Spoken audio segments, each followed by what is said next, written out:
하나님 말씀은 출애굽기 20장 12절입니다. 출애굽기 20장 12절입니다.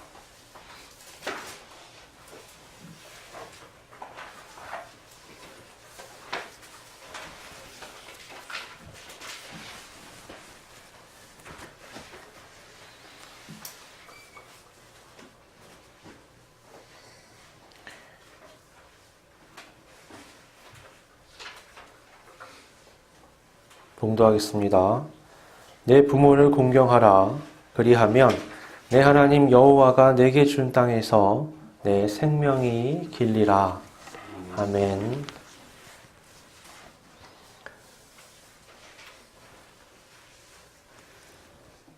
오늘은 어버이 주일입니다. 여러분, 십계명을 율법의 얼굴, 율법의 표지라고 이제 말할 수가 있는데요. 율법에 굉장히 많잖아요. 성경을 보면 그 율법의 전체적인 틀이 어떤 것인지, 방향이 어떤 것인지 십계명을 보면 우리가 그것을 잘 알 수가 있습니다. 우리가 책을 읽을 때요, 먼저 책 제목을 보죠. 그리고 목차를 봅니다. 그리고 저자가 어떤 쓴 서론의 글들을 보고 나면 이 책이 어떤 책인지 우리가 대략적인 윤곽을 잡을 수가 있죠. 이 책이 누가 어떤 의도로 어떤 방식으로 썼는지를 알고 읽는 것은 매우 중요합니다. 마찬가지로 우리는 십계명을 통해서 하나님의 율법 전체를 우리가 대략적으로 조명해 볼 수가 있습니다. 십계명은요, 총 10개의 계명으로 이루어져 있습니다. 처음 4개의 계명은 하나님과의 관계에 대한 것이고 나머지 6계명은 다른 사람과의 관계에 대한 것입니다. 오늘 본문은 나머지 6계명 중에 첫 번째 계명인 5계명에 대한 것입니다. 여러분, 성경에서는 순서가 항상 중요한 의미를 가집니다. 그래서 10계명에서 보면 여러분, 하나님과의 관계에 대한 4계명이 바탕이 돼서, 기초가 돼서 그 이후에 6계명이 의미를 가질 수가 있습니다. 다시 말해서 우리가 아무리 윤리적으로 바른 사회를 만들려고 노력해도 거기에 하나님의 자리가 없다면 하나님 앞에서는 그 삶이 특별한 의미를 갖지 못한다는 겁니다. 올바른 사회라는 것, 성경적으로 봤을 때요, 올바른 사회라는 것은 모든 것이 제 자리에 있는 것, 곧 하나님이 하나님의 자리에, 우리가 피조물의 자리에, 모든 것이 각자의 자리에 있을 때 온전한 공동체로 설 수 있습니다. 예를 들어서 우리가 아담과 하와를 한번 떠올려 보면요, 그들은 범죄한 후에도요 여전히 잘 살아갔습니다. 자녀를 낳고 사회를 형성했습니다. 에덴 동산에서 살 때와 차이가 있다면 하나님께서 그들의 삶의 자리에 계시지 않는다는 거였습니다. 그들은요, 여전히 옳고 그름을 구분했지만 거기에는 하나님의 말씀이 중심이 되지 못했습니다.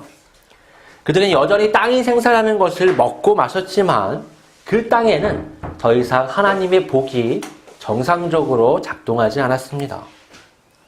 가인을 한 번 더 떠올려 보십시오. 가인이 동생을 죽이려는 마음을 품었을 때, 그가 그 미움과 분노를 갖게 되었을 때 하나님께서 분명히 그에게 죄에 대해서 경고하셨습니다.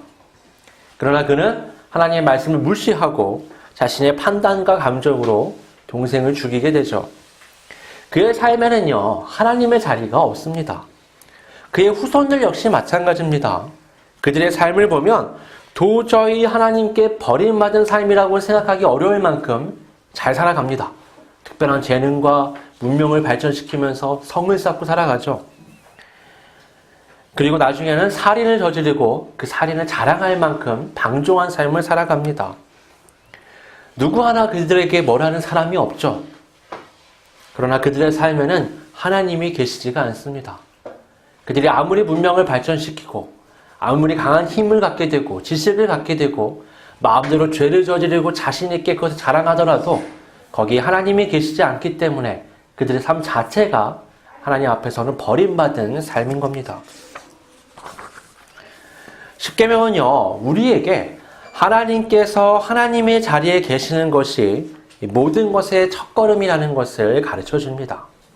하나님 앞에서 그분의 말씀을 따라 살아가는 것, 이것이 우리가 회복해야 할 삶의 가치입니다. 하나님께서 하나님의 자리에 있게 하는 1계명부터 4계명까지 중에서도요, 순서가 또 중요합니다. 그 중에 첫 번째 계명이 나머지 2계명부터 4계명의 기초가 되는 겁니다. 지금은 우리가 읽고 있는 10계명의 1계명이 너는 나 외에 다른 신을 섬기지 말라 뭐 이렇게 되어 있지만 본래는 그렇지 않습니다. 본래 10계명은 오늘 본문 2절에 있는, 본문이 속한 20장에 있는 2절에 있는 말씀, 나는 너를 애굽 땅 종되었던 집에서 인도하여 낸 내 하나님 여호와니라입니다. 나머지 이제 1계명부터 4계명이라고 우리가 생각하고 있는 것들이 사실은 2계명부터 3계명에 들어가는 겁니다. 그러니까 너는 나를 위해서 너는 나 외에 다른 신을 섬기지 말라와 우상을 만들지 말라가 같이 붙어 있다고 생각하시면 됩니다. 그러니까 2절이 사실은 원래는 히브리적 사고에서 봤을 때 본래의 1계명입니다. 자, 10계명은요, 기본적으로 출애굽한 이스라엘 백성들이 향한 것이죠. 그들을 애굽에서 건지신 하나님, 바로 그 하나님이 그들의 하나님, 나의 하나님이 될 때에 이후에 나오는 모든 말씀들이 의미를 갖게 되는 겁니다. 하나님만을 섬기고 우상을 만들지 말고 하나님의 이름을 망령되이 부르지 말고 안식일을 거룩하게 지키는 것, 하나님의 백성이 될 때에만 해당 사항이 있는 말씀들이죠. 하나님을 안 믿는 사람들이 얼마나 하나님을 이름을 망령되이 읽었습니까? 얼마나 많은 우상을 섬기고, 그렇죠? 안식일을 당연하게 지키지 않죠. 주일을 지금으로 말하자면 하나님의 백성들에게 해당되는 게 2계명부터 4계명의 말씀인 겁니다. 1계명이 있을 때에 나머지 계명도 있을 수 있는 겁니다. 이 마찬가지 원리로요, 이 사람과의 관계에서의 이 5계명부터 10계명도 이 5계명이 가장 기초가 됩니다. 6계명부터 10계명을 보면요, 살인, 간음, 도둑질, 거짓 증언, 탐심에 대한 금지 명령들이죠. 이것들은 하나같이 심각한 범죄이거나 심각한 범죄를 유발시키는 요인입니다. 오늘날 사회에서도요, 이 살인, 간음, 도둑질, 거짓 증언 등은 다 법적인 처벌을 받게 됩니다. 그런데 그 계명들의 기초가 되는 것, 바탕이 되는 게 뭐냐? 바로 내 부모를 공경하라입니다. 흥미로운 건 나머지 계명들에는 법적인 책임이 지금도 물어지는데 내 부모를 공경하라는 사실 그때나 지금이나 특별히 법적인 책임을 묻기가 어려운 겁니다. 그런데 어떻게 해요? 하나님의 관점에서는 이것이 모든 나머지 계명들의 기초가 되는 매우 중요한 말씀이라는 겁니다. 우리는 살아가면서요, 여러 사람들과 여러 관계를 맺게 되죠. 그래서 관계를 맺어나가는 건 굉장히 중요합니다. 그런데 그 모든 관계의 기초가 되는 건 뭐냐? 그건 부모와 자식의 관계입니다. 모든 사람이 여기서부터 관계를 시작합니다. 아버지와 어머니가 없다. 그럼 나라는 존재는 있을 수가 없는 거죠. 태어남과 동시에 사람은 아버지와 어머니와의 관계에 놓이게 됩니다. 따라서 자식으로서 이 부모와의 바른 관계를 맺는 것은 앞으로 수많은 관계를 맺으며 살아갈 이 인생에 있어서 기초가 된다고 말할 수 있습니다. 이 모든 인간관계의 기초가 되는 부모와의 관계에서 자식으로서 내가 가져야 할 자세가 뭐냐? 그것이 공경이라는 겁니다. 그것이 하나님께서 정하신 자식의 자리입니다. 그런데 왜 그 많은 표현들 중에서 공경하라고 말씀하시는 걸까요? 사랑도 있고 존경도 있잖아요. 공경보다 더 낫지 않나요? 그쵸? 경외한다는 표현도 있고 많은 좋은 표현들이 있는데 하나님은 공경하라라고 말씀하십니다. 십계명을 보면요, 모든 율법이 마찬가지지만 뭐뭐 하지 말라와 뭐뭐 해라라는 말씀이 있습니다. 이게요, 반대되는 개념처럼 보이지만 사실은 그렇지 않습니다. 십계명에 딱 두 군데만 뭐뭐 하라는 말씀이 있는데, 하나는 사계명에 안식일을 지켜라, 또 하나는 오계명에 내 부모를 공경하라입니다. 나머지 하지 말라가 어떤 의미죠? 야, 너네가 하나님의 백성이면 최소한 이건 하지 말아야 돼 하는 어떤 선을 그어주는 거죠. 살인하지 말라, 도적질하지 말라, 이렇게 선을 그어주는 건데, 긍정의 말씀들도 마찬가지입니다. 네가 하나님을 섬기는 사람이라면 최소한 안식일은 거룩하게 지킬 수 있어야 한다.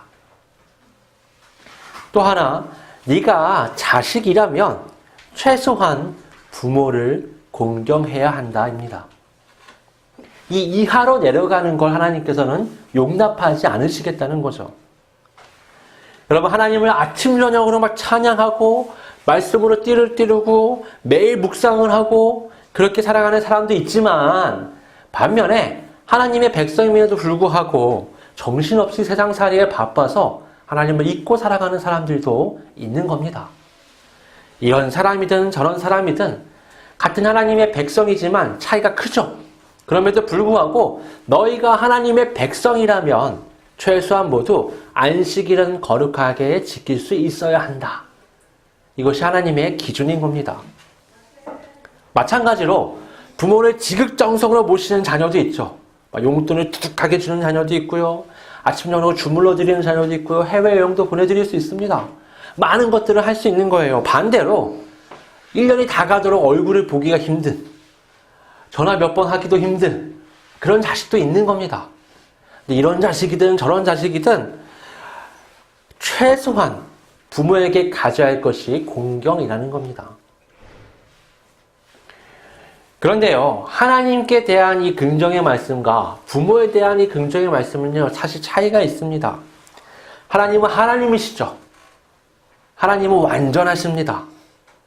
그리고 모든 사람이 한 분 하나님과 관계를 맺고 살아가는 게 하나님의 백성이죠. 그래서 우리는요, 완전하게 우리에게 베푸시는 그 하나님의 은혜와 사랑을 경험하면서 내가 하나님 앞에 안식일을 거룩하게 지키며 하나님을 어떻게 섬겨야 하는 데만 초점을 맞추면 됩니다. 그런데 부모는 다릅니다. 자식들이 다 다른 것처럼 부모도 다 다르죠. 자식을 막 금이야 오기야 이렇게 키우는 부모도 있지만 제대로 크는지 마는지 관심을 잘 두지 않는 부모들도 있습니다.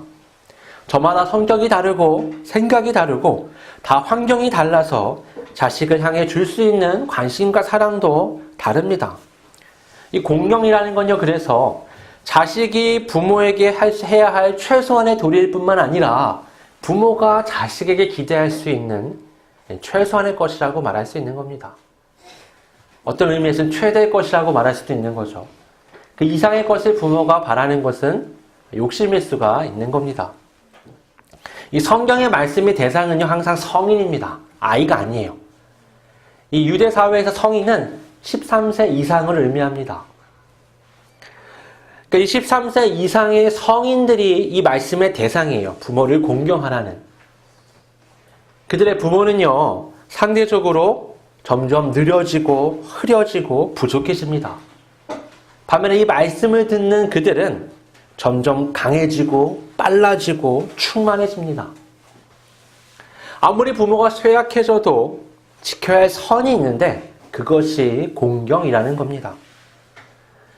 본문에서 이 공경을 원어로 보면요, 무게를 둔다는 의미를 가집니다. 더 적절하게 우리나라 말로 표현한다면 존중한다는 표현이 적절할 것 같습니다. 부모가 아무리 쇠약해져도, 부모가 아무리 어리석어져도 힘이 없어져도 그 부모에게 우리 생각과 마음의 무게의 중심을 두는 것, 그분들을 존중하면서 삶을 살아가는 것이 하나님의 백성으로서 자식의 도리라는 겁니다. 근데 이 공경은요, 부모가 판단할 수 있는 게 아닙니다. 지금은 하나님께서 그 말씀을 하고 계시잖아요. 여러분, 내 마음에 안 든다고 나를 무시한다거나 공경하지 않는다고 말할 수가 없는 겁니다.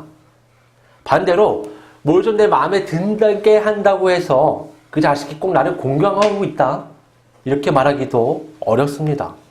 이것은 하나님에 의해서 평가되는 것이고, 그 부모를 공경하는 자식이 스스로의 양심에 비춰서 확인해 볼 수 있는 겁니다. 오늘 본문에서 하나님은 이렇게 말씀하십니다. 내 부모를 공경하라. 그리하면 내 하나님 여호와가 내게 준 땅에서 내 생명이 길리라. 이 하나님께서 주신 땅에서 장수한다는 것과 이 공경이 밀접하게 연관되어 있다는 걸 우리가 알 수 있습니다. 그래서 이걸 가지고 여러분, 부모에게 공경하시면 장수합니다, 이렇게 단순하게 해석을 해버리면 이상해지는 겁니다. 여러분, 하나님께서 이스라엘에게 주신 땅은 가나안 땅이죠. 그 땅에서 머물 수 있게 된 것은 하나님께서 그 땅을 그들에게 주셨기 때문입니다. 그들이 뭘 노력해서 얻은 땅이 아니에요. 그들의 조상들은요, 그러니까 출애굽해서 가나안 땅에 들어간 백성들은 출애굽한 백성과 가나안 땅에 들어간 백성이 다르죠. 출애굽 1세대가 출애굽했지만 가나안 땅에 들어간 건 출애굽 2세대입니다. 그럼 1세대가 왜 못 들어갔느냐? 그들은 불순종하다가 광야에서 다 죽임을 당했습니다. 가나안 땅에 들어갈 수 있는 자격이 없는 거죠. 그럼 2세대는 어떻게 들어갔느냐? 그들을 순종해서 요단강을 밟고 여리고성을 무너뜨리며 진군에 들어갔던 겁니다. 그래서 이 가나안 땅은요, 단순한 땅이 아니라 하나님 앞에 내가 믿음으로 살았기 때문에 주신 상급이 아니라 이제부터 그 땅 안에서 하나님의 백성의 자격을 어떻게 갖춰갈 수 있는가 증명할 수 있는 땅이 바로 가나안 땅이었습니다. 하나님의 말씀에 순종해 살아갈 때는 가나안 땅을 차지합니다. 거기서 번성합니다. 반대로 하나님의 말씀에 불순종하고 따르지 않을 때에는 그 땅을 얻지 못할 뿐만 아니라 얻었다 하더라도 잃게 됩니다. 이후에 북이스라엘과 남유다로 갈라지게 되고 차례대로 멸망하게 됐던 이유가 다 그 때문이죠. 사사시대에 그토록 외세의 침략을 받아야 했던 것이 그 때문입니다. 하나님 앞에 하나님의 말씀에 순종하지 않을 때 그 땅을 잃어버리게 되는 거죠. 그래서 가나안 땅은 단순한 땅이 아니라 하나님께서 통치하시는 하나님의 법이 서 있고 그 법을 하나님의 백성들이 따라야 하는 하나님의 땅입니다. 이런 관점에서 오늘 본문의 말씀을 보면 이것이 단순하게 부모에게 잘하면 오래 산다는 말씀이 아니라는 것을 알 수 있습니다.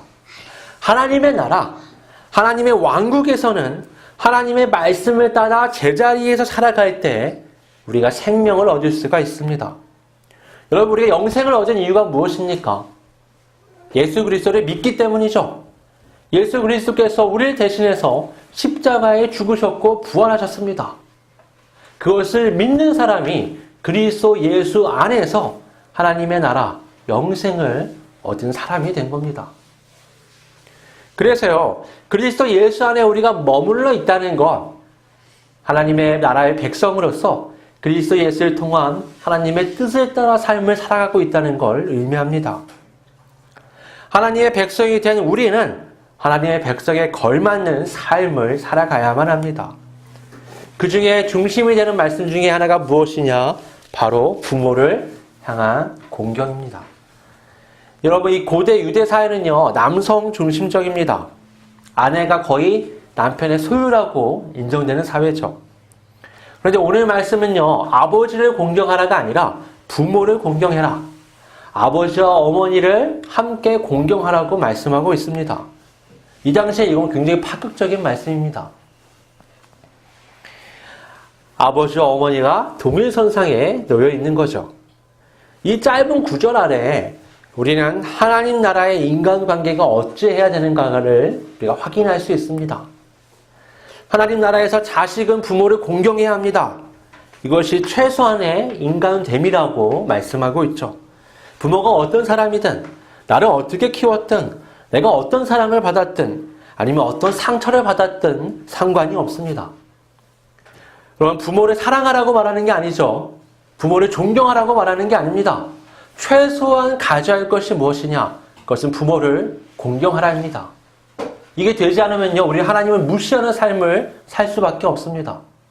내가 이 땅 가운데 창조되고 그 과정이 내 부모를 통해서 하나님이 창조하셨다는 것을 인정한다면 우리는 부모를 공경할 수밖에 없습니다. 내가 나대를 수 있도록 하나님께서 내 모든 삶을 이끄셨다는 걸 우리가 이해할 때에 그 모든 삶이 사람들을 통해서 나에게 많은 영향이 주어졌는데 그중 큰 영향이 내 부모라는 것을 우리가 인정할 수 있다면 우리는 그 부모를 공경할 수밖에 없는 겁니다. 무슨 일이 있든지 최소한 부모를 공경해야 합니다. 그것이 이 만물을 창조하시고 운행하시는 하나님 앞에서 살아가는 그리스도인의 삶입니다. 반대로 부모는 자식이 나를 공경할 때에 그 이상을 바라서는 안 됩니다.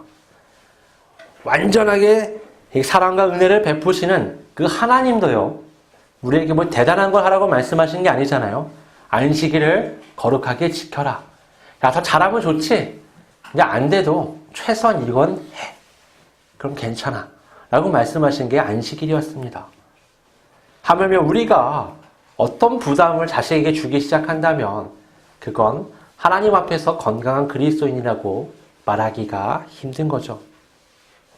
너그러이 자식을 바라보며 그들이 나를 향해 공경할 때에 그것으로 충분하다고 느끼면서 감사할 수 있어야 합니다. 이 모든 것이 하나님의 기준에 따른 관계입니다. 하나님의 말씀을 따라 부모를 공경하고 자녀를 인정하기 위해서는요, 나의 기준, 이 세상의 기준을 반드시 버려야 합니다. 세상은 이러한 걸 효자라고 하더라. 세상은 이러한 걸 부모됨이라고 하더라. 그런 것들은 하나님의 나라에서는 통용되지가 않습니다. 나는 나의 세상에서 살아가는 것이 아니라 그리스도 예수 안에서 하나님의 나라에서 살아가는 하나님의 백성입니다. 이 땅에 얼마나 많은 가정들이요, 자기의 기준과 세상의 기준을 따라서 파괴되어 갔습니까? 하나님의 기준이 세워지는 가정들은요, 회복될 수밖에 없습니다. 부모가 부모로서, 자식이 자식으로서 하나님이 부여하신 사람됨을 회복한다면 그 가정은 그리스도 예수 안에서 건강한 가정으로 거듭나게 될 것입니다. 어버이 주일을 맞아 오늘 나는 그리스도인으로서 부모를 온전하게 공경하고 있는가? 나는 그리스도인으로서 자식을 바라보며 사랑하고 있는가? 고민해 보면서 그리스도인다운 자녀, 그리스도인다운 부모로서 아름답게 가정을 세워나가시기를 주님의 이름으로 축원합니다. 함께 우리 이 시간 하나님 말씀을 생각하면서 함께 통성으로 기도하겠습니다. 아버지 하나님, 하나님의 백성이라고 말하고 스스로 그리스도인이라고 자부하지만 우리의 삶에 하나님의 말씀이 기준이 되지 못해 내 인간관계가 파괴되어 가는 것을 경험할 때가 많았습니다. 특별히 오늘 어버이 주일을 맞아서 나의 부모를 떠올리며 또 나의 자녀를 떠올리며 내가 그리스도인으로서 어떻게 이 가정을 지키고 회복하고 아름답게 가꾸어 나갈 수 있을까 고민해 보았습니다. 아버지 하나님, 나의 인간적인 생각과 감정을 가지고 내 부모를 바라볼 때 많은 섭섭함과 상처들이 떠오르지만 내가 그리스도 예수 안에서 하나님의 은혜를 생각하고 하나님께서 창조하신 그 원리들을 떠올리며 내가 회복된 하나님의 백성임을 생각해 볼 때 그 넘치는 은혜와 감격 속에서 부모를 향한 공경의 마음, 나아가서는 부모를 향한 사랑의 마음, 존경의 마음까지도 생겨날 수 있음을 우리가 알았습니다. 성령님, 내 안에 충만히 역사하셔서 주의 말씀이 내 삶의 모든 것의 기준이 되어 하나님의 창조의 원리를 따라 부모를 더욱 공경하며 부모가 내 삶의 중심이 되고 내 생각과 마음의 많은 무게의 중심이 되어 온전한 삶을 살아갈 수 있도록 이끌어 주시옵소서. 또한 부모된 우리들로서 자녀들을 떠올리며 그들을 온전히 사랑하고 그들이 나를 공경할 때에 더 이상 많은 것들을 요구하지 않는 하나님이 우리에게 주신 사랑을 우리도 실천할 수 있게 하여 주시옵소서. 그리하여 사람들의 눈에, 사람들의 기준으로 봤을 때 잘한다 못한다가 아니라 하나님의 기준으로 보았을 때 내가 그리스도인답다, 그런 칭찬받을 수 있는 삶을 온전히 살아갈 수 있도록 성령께서 이끌어 주시옵소서.